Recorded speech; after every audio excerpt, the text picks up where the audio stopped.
ESPN.com top 100 NBA players of all time with Wilt number 5, Magic 4, LeBron 3, Kareem 2, MJ at number 1. But is LeBron a top 3 player of all time already? We want you guys to weigh in. Make your take count by voting yes or no in our Twitter poll here, and we'll have those results for you a little later in the show.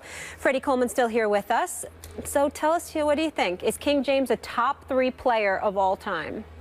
Right now, no.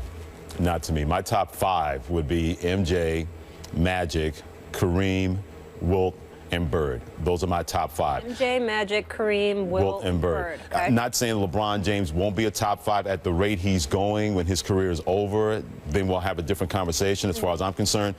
But I just look at the 5 guys I mentioned. Not saying LeBron's not transcendent, but all those 5 guys were transcendent the minute that they got to the NBA. Magic, what he did his first year with the Lakers. Bird became that big man who could break your heart with shots from the outside. Wilt Chamberlain averaging over 50 points per game. That's never going to be broken in the history of the NBA. 100 points in one game. People say, well, he was bigger than everybody else. Okay, why haven't we seen that since? The closest Kobe Bryant getting 81. MJ, I mean, you don't need to say anything about him. And for my money, I don't think Magic gets enough credit for what kind of clutch player he was. He was clutch from the minute he got to the Lakers. I mean, Kareem's going to get a lot of credit. I think sometimes Kareem's underappreciated because I think the further and further we get away from Captain Skyhook, I don't think people really appreciate that he had the single most definable shot in the history of the NBA. LeBron, I love the fact that he encompasses, he needs that MJ killer instinct at times. I think sometimes he defers too much, but I'd rather a guy try to make the play, even if it's for somebody else. I can live with that with your LeBron James, but at a certain point, you got to find out what MJ figured out. You got to be selfish at those points. I think right now he's not a top 5 player, just my opinion. I would take those 5 guys over him. But if he keeps going like this and he gets another ring or 2, and I think that's necessary, then we're having a different conversation about LeBron James. But for my money, I know it's subjective, he's not a top 5 player right now. I can't tell you how much I agree with what you just said. I was dumbfounded when I saw this list. I have been condemned for years on this show for being a LeBron critic, but I am only a late game, big game LeBron critic. In general, he's as gifted a basketball player as I have ever seen, and I made the case yesterday.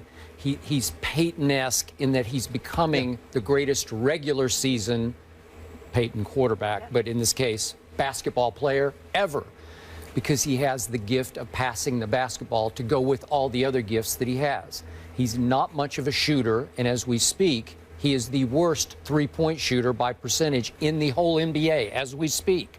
And I still don't know. He drives me nuts watching him. He just takes too many threes. His argument is, I got to keep people honest so they don't get up in me, you know, like I got to make them respect my jump shot. Okay, I get that, but he's just not much of a three-point shooter. He's made himself into a very respectable free throw shooter, but I don't want to see him on the line with 2 seconds left needing to make 2 to tie or, you know, like even 1 out of 2 to win the game. It's like hide your eyes. Okay, so there's no way. I'm going to give him this. I have him 10th in my top 10. Okay, well, that's, and I have Kobe 9th. So Kobe, LeBron. I'd take Kobe over LeBron. All right, yeah, fine. That's fair. Okay, but big picture, and again, I don't want to pile on LeBron right now, but can we just speak the truth here? LeBron James, as we speak, is 2-4 in the NBA Finals, and I can't erase the 4. I can't undercut them. I can't sweep them under our carpet here. There are 4 losses in the Finals that easily should have been 5 losses, because my San Antonio Spurs, Game 6 at Miami, it's a done deal. That still eats at you, doesn't it? And LeBron James is coming apart down the stretch. He has 3 big turnovers in the last 2 minutes of the game. He is on the hook to be the GOAT of the game, not the GOAT, like greatest of all time. He is going to be the literal animal GOAT, as we would say, of the game, right? And Ray Allen saved Jesus Shuttlesworth. Oh, he was Jesus Shuttlesworth. He was that guy. That's as great a clutch shot as I have ever witnessed, and it just ripped my guts out. I just fell on, I just couldn't believe what I just saw. And it saved LeBron because it forced overtime. Obviously, they won in overtime, and then LeBron was great in Game 7. It was a tour de force by all of them, including Dwayne Wade, and we know what happened. But LeBron was very close within that clutch shot of being 1-5 in the NBA Finals. And he had an all-time meltdown against Dallas that I can't erase. He did that, and he's lost these other finals. We can say he didn't have enough help, blah, blah, blah, blah, blah. I'm sorry. It is what it is. So I don't understand the LeBron love.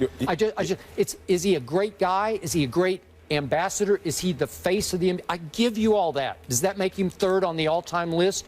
On off the court, the way he carries and handles himself? Is that what we're talking about? I think that's a lot of it with LeBron James. That may be the main point of it. Yeah. The one thing, to your point about what he was in Game 7 of that series, that's the LeBron I want to see all the time, and here's why. He played unafraid in that game. He played as if he had a new lease on life because he knows that Miami got away with one by what they were able to do in Game 6. That's the LeBron James I want to see, because the other 5 I mentioned, they never worried about making the perfect play. It was about trying to make a play and deal with whatever the consequences were going to be. Prime example, Magic Johnson, the junior sky hook. It could have been very easy for him to wait for Kareem or wait for James Worthy. They were getting their butts kicked by the Boston Celtics in Game 4 on the road. He said, I'm not waiting for these guys. And he took over that game. He was unafraid and not worried about how it was going to look or what people are going to say. And nothing against being too sensitive. I mean, everybody can't be overly sensitive or have undersensitivity. I think LeBron James worries too much about what is going to be talked about with him, with the end result. Doubt. And you can't do that at a certain point. If you're going to be this ambassador, you can't have all that attention around you, and then when things don't go right, then you make excuses. Because no one wants to hear that if you're celebrated as LeBron James. Either get it done or don't get it done, and handle it, or you're going to be handled.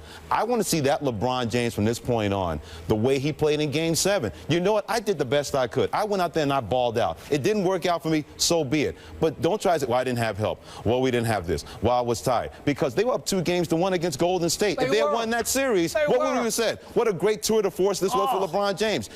They were up 2-1, and I had every Cavaliers fan getting on my nerves on Twitter. The minute that they got down in that series, it was like LeBron slumped his shoulder and said, well, you know, that's it. I wanted to see that guy in Game 7 in that series. LeBron had Game 4 in his house to go up 3-1.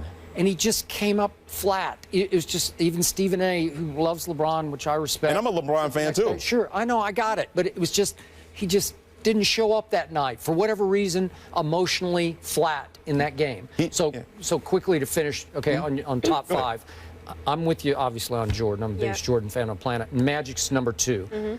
I think Shaquille O'Neal doesn't get enough respect as the most dominant offensive force for about a 3 to 4 year period in there I have ever seen. Unstoppable. Not that much fun to watch. Could be a little hard on the eyes sometimes. He was the diesel, but I have him 3rd ahead of Kareem. And then the great Bill Russell, when you win 11 championships in 13 years, I know it's back in the, you know, the old prehistoric days. And all. I get it. But it's 11 rings. 11 rings. 11 and 13. I'm sorry. 11 and 13 years. So I got that, and I got him. Look, Wilt, as an individual player, it was just like spellbinding to watch him. And I'm old enough to remember some of Wilt. I mean, he ran track at Kansas at like 7-1. He ran track, okay? And he scored 100 points in a game in Hershey, Pennsylvania. But he was 2-4 in the finals, and so it's LeBron-esque to me, so I can't quite go top 5 there. Well, with Wilt, he was born at the wrong time. If he wasn't born at the same time as Bill Russell, we're having a different conversation. Sometimes, I mean, Russell kind of owned him. Yeah, but Russell had better players. Look at the Hall of Famers he played with compared to Wilt when Wilt was in Philadelphia. That does make a difference. Wilt had the best teams when he got to the Los Angeles Lakers, when he had Jerry West and Gail Goodrich and Elgin Baylor for a couple of years. But sometimes a team is better than you and they know how to win. Wilt never learned how to win. Skip had started in college, playing at Kansas. They were supposed to beat North Carolina. They were supposed to, and they wound up losing that ball game. And I'm hoping that's not the case for LeBron, because there's a guy in the league right now that plays unafraid, and his name is Steph Curry. Last year, we could not have the conversation that Steph Curry was on the same line with Kevin Durant, LeBron James, Kobe, at times Kobe Bryant when he was healthy. We can have that conversation now because look how unafraid he plays. And when things got tight in that series last year, I thought the series turned in the fourth quarter, Game 3. Even though they lost, he woke up. And when Steph Curry woke up, he stayed awake the rest of the series, and he was hitting those kind of shots. That's true. He did wake up. He did wake up. For a while, we were talking about Delly as a Steph stopper. Yeah, the minute he had that fourth quarter and he's making those shots, I said, man, I wanted the series turned in this game. You're right. Even though they lost Game 3, that series turned. That's the LeBron I want to see, because I looked at Steph Curry last night, 26, 9 and 9. He plays, look, I'm going to make a play one way or the other. LeBron has too much talent, too much ability to worry about what people are going to think if things don't work out for him. Got it. So neither of you have LeBron LeBron in your top 5. You have him at 10, and you have him in your top 10, though, just not. I have Kobe at 8. I have LeBron at 9. Okay, we'll leave it there. Freddie, thank you so much for being My with us. pleasure. Always This good was seeing fun. you, too. Yes. Absolutely.